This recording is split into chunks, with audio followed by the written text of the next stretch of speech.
Hello everyone. In the previous lessons, we introduced the working principles of transformer, their classification and nameplates, and the basic structure of transformers. Starting today, we will analyze the operation of transformers. Operation analysis of transformers include no-load operation and load operation. First, let's talk about the no-load operation of transformers. What is the no-load operation of transformers? Can transformers operate under no-load conditions? Let's look at this diagram.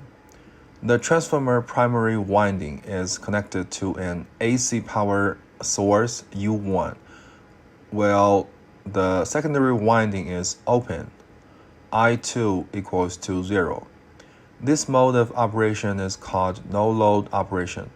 This is a practical mode of operation and also the simplest operating state. At this time, it is equivalent to an iron core reactor connected to the power source. When the transformer is in no-load operation, the primary winding is connected to the rated AC voltage U1. At this time, there's a no-load current flowing.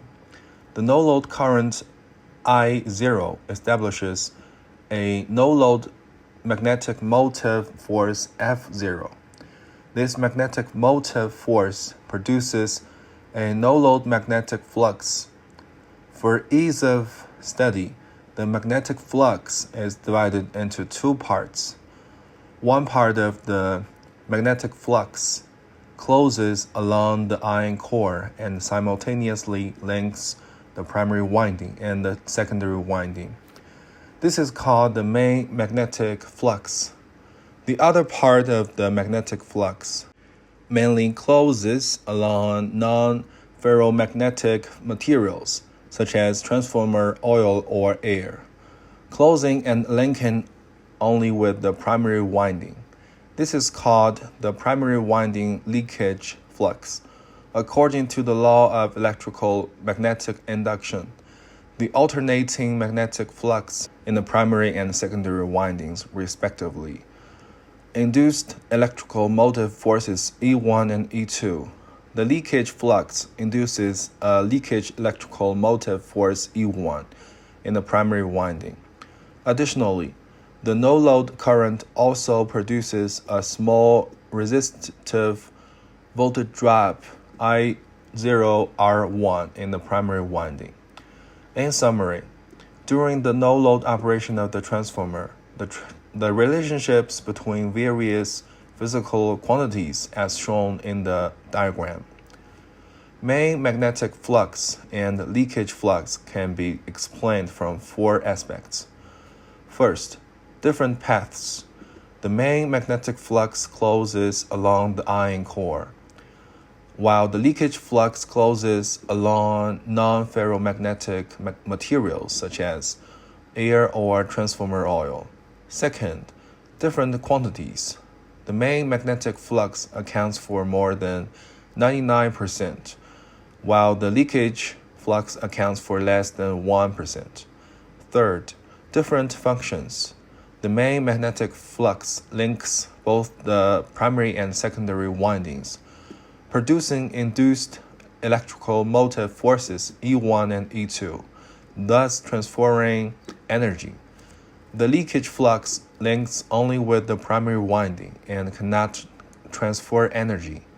It only serves as leakage reactance causing voltage drop. Fourth, different characteristics. The main magnetic flux and the no-load current have a non-linear relationship, while the leakage flux and the no-load current have a linear relationship. Next, we will introduce the convention for the positive direction of transformers. For transformers with two windings, the primary side follows the motor convention. When U1 and I1 are positive at the same time or negative at the same time, the electrical power always flows from the power supply into the transformer. That is, the primary side of the transformer is the circuit that absorbs electrical energy. Therefore, this convention is called the Mulder convention. The secondary side follows the generator convention. When U2 and I2 are positive at the same time or negative at the same time, the electrical power flows out of the transformer from the secondary side. That is, the secondary circuit is the circuit that generates electrical energy.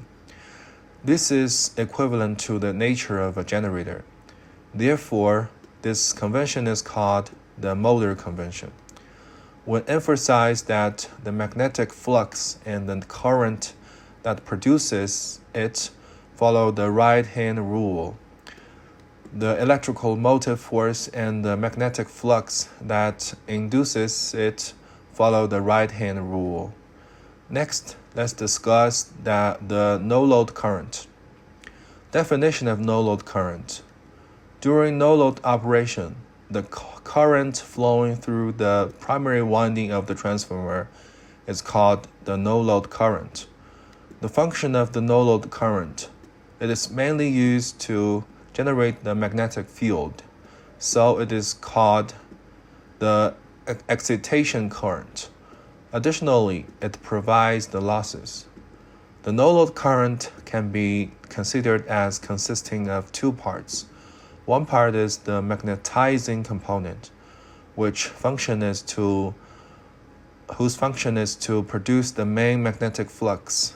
It is the reactive component of the no-load current and is in phase with the main magnetic flux. The other part is the core loss component, which is the active component of the no-load current. It includes hysteresis loss and eddy current loss. The magnitude of the no-load current is determined by the applied voltage, the number of turns of the primary winding, as well as the properties of the core material, its dimensions and saturation level.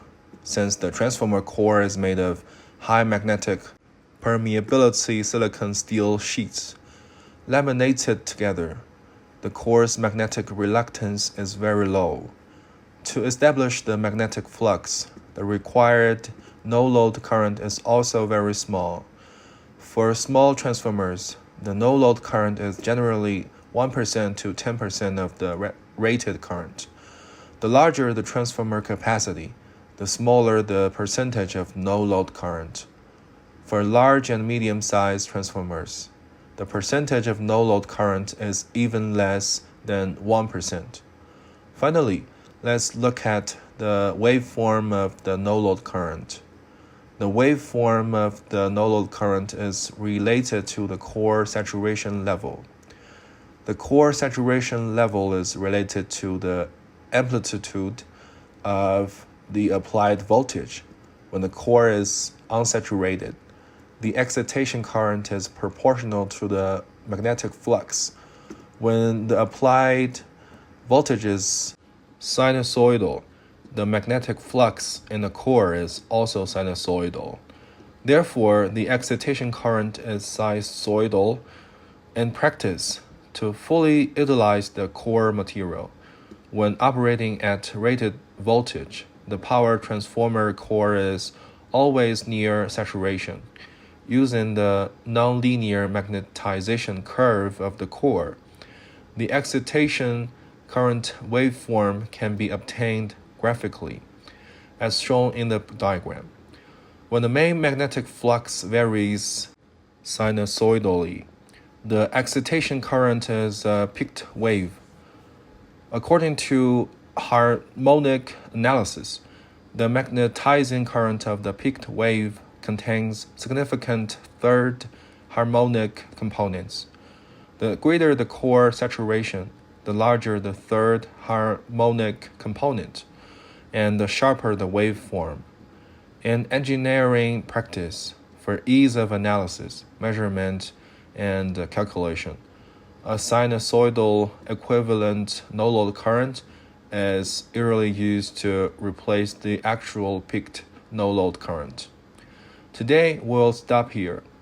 The induced electromotive force equation and the no-load equivalent circuit will be discussed in the next lesson. That's all for today's lesson. Class dismissed. Thank you for watching.